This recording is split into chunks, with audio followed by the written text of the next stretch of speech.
Thanks for being with us today. I was hoping you could introduce yourself and tell us where you're from.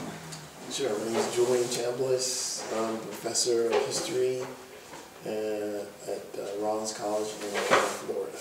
Great. And how are you enjoying the symposium so far? I'm here, we're on the last day. Yes, it's been an excellent symposium. I've enjoyed it a great deal. It's been quite informative in terms of concepts and ideas and resources associated with Afrofuturism. So.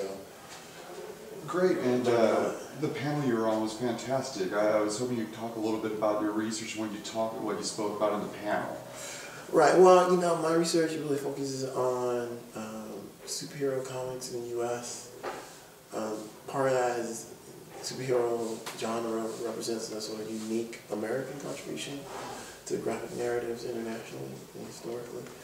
And so I'm concerned with the meaning and symbolism associated with superheroes in the United States. And in particular, I look at them as they're connected to the evolution of the American urban landscape.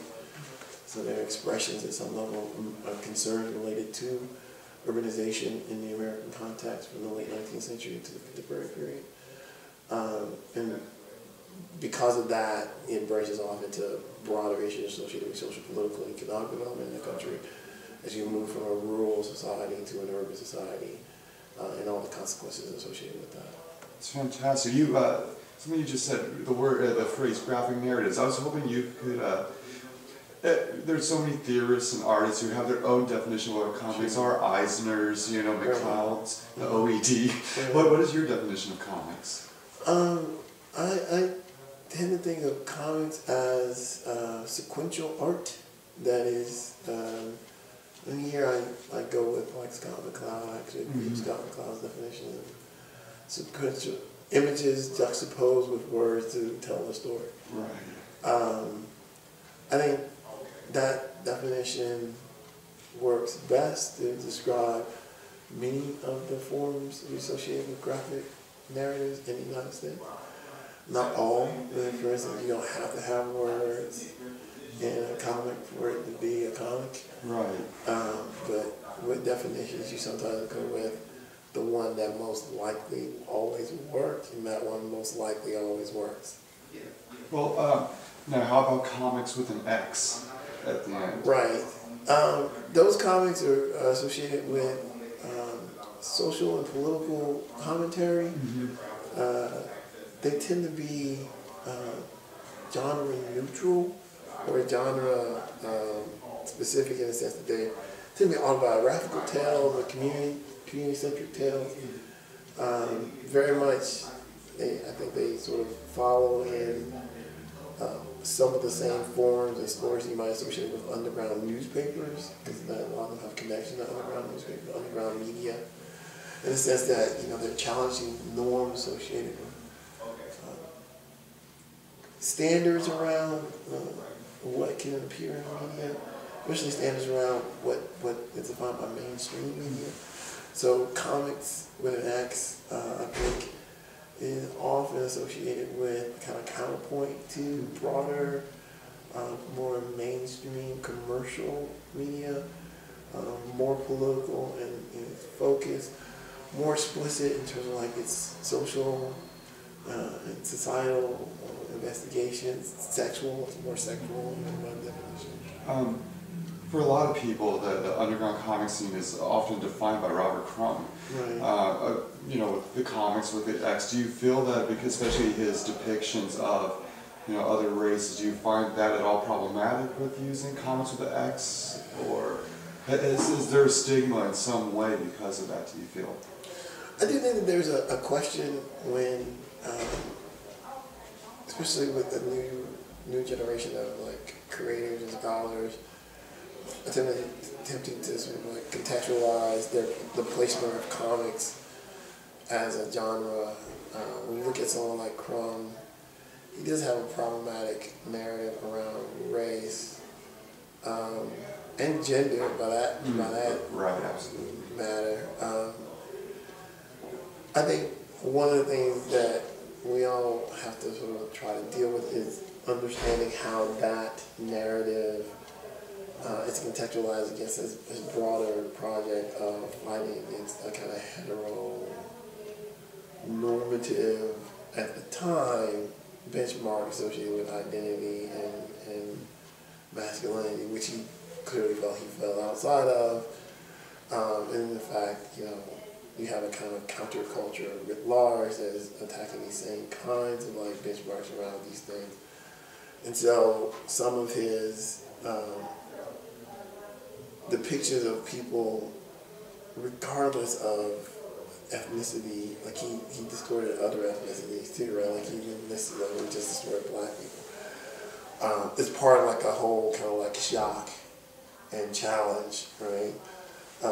Now, doesn't necessarily absolve him of anything, but I do think it's interesting having taught from a class and sort of like trying to understand and navigate how he is a part of a generation of creators who are trying to negotiate a new set of standards around the public sphere. And you can see that in really all comics of that period. I mean, like, you can make the argument that Crumb really starts in the 60s, and so you really look at it, even mainstream comics are trying to create some sort of like benchmark around public expectations that are changing. And you can see that in like Jack Kirby and Silver Age Marvel and like some of these allegories that we associate with like youth culture and revolt kind of thing.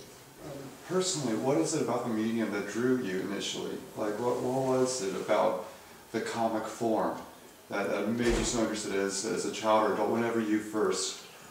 Well, I think one of the things that matters a lot to me personally was I do like the fantastic nature of comics, but I also like the sort of moral message of, especially the superhero comics. I do think that there's an element of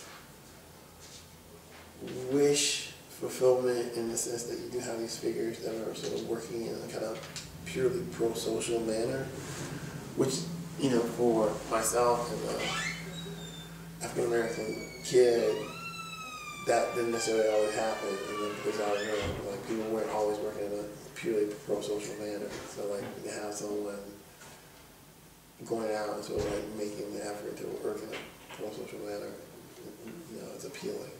And what are your general impressions of the state of the industry as it is right now? Just general impressions of where do you think it's going? Yeah. Well, I think actually there's two. The comic industry, to me, seems to be dividing into two really distinct spheres. There's the established with legacy character sphere, which is publications that are dominated by some structural limitations that I think in the next few years are going to change through differing means, right?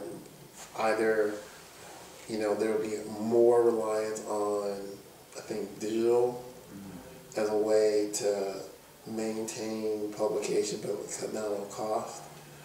And then in that model, you could have someone do, much like they do now, a 7-issue series or something, but it's all digital. People read it, and if enough people read it, then they go, oh, we'll publish this in paper. But if enough people don't download it, they'll be like, okay, well, we're never going to publish this in paper. It'll just always be digital. Until they decide, like, okay, we're going to do, like, the decade. And then they might selectively put a whole bunch of them. And you can do that with digital, right? Like, you can create, like, a kind of series of digital born objects and get people to pay for them. And then at the same time, you can get the most well-known characters and continue to publish them because you have like this sort of like legacy audience that's gonna go for them. In regards to the symposium, what is it that you feel that you're going to take away from this when you head back home? Like, what are some of the memories and things of the symposium that are really going to maybe stick with you? Much of it has to do with like some of the theoretical framings around Afrofuturism. Different places to look for it. I mean, from a historical standpoint, I was already thinking about the 19th century roots of it, and I recognize that there are figures that I just weren't aware of that I can fit into that narrative. And yeah, the different spaces, like how to think about it in terms of music, how to think about it in terms of poetry, and using those things as a way to kind of like crystallize my own sort of like understanding of Afrofuturism, which I think of it in terms of like a concept more broadly defined like Afrofantastic, which is like a kind of like the consequences of blackness in the public sphere. And then a fun last question, a Bernard Pivot inspired question. What superpower would you like to have if you could have one, and why? Oh wow, this is a classic question. Right. My standard answer to this when I was a kid is, I often wanted to have one of the X-Men power, and like it depended on the X-Men that I was talking about. So as a child, I think I gravitated toward wanting to get like Cyclops' power for various reasons. But as I've gotten older, I'm like, I want to be like Reed Richards or Tony Stark. Actually, I really want to be Tony Stark. Like, smart and just make whatever I need. Right. Don't be relying on whatever necessary, just make it. In fact, that's probably the one. Iron Man is my favorite character, so like that's probably the one. So hardware, Tony Stark, like that would be. Great, Clark. Fantastic. Thank you so much for your time today, Julian. We really appreciate it.